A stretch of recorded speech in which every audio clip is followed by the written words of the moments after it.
My name is Ms. Schroeder, and I'm the librarian here at Bellevue West.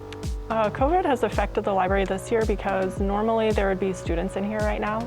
A lot of times students come from study hall. I think teachers feel kind of like maybe they're not supposed to send students to the library. There just hasn't been as many here this year. So the library is definitely a lot more empty than it ever normally is. I don't know, I guess I would try harder to make sure students know that they were still definitely welcome. They just had a few extra things they had to do in order to be here, like making sure they sign in, leaving their mask on and whatnot. Mrs. Maxwell actually is the expert on picking books. She reads a lot of reviews, and then she also subscribes to emails.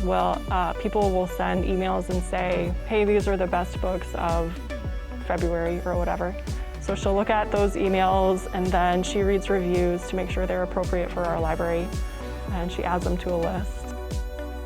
Favorite things about being here is we have students that will come in every day just to say hi during one of their passing periods or at the beginning or end of the day, and so that's my favorite thing, is when students just stop in and say hi to Mrs. Maxwell and I. It's also kind of nice because Mrs. Maxwell and I both worked at elementary schools before we got here.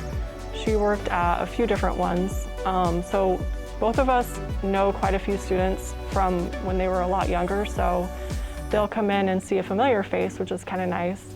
Today we've had one student come. I would say it's probably never been more than 10 in a day. As far as like the decoration types of things, I was able to do those things when I came here.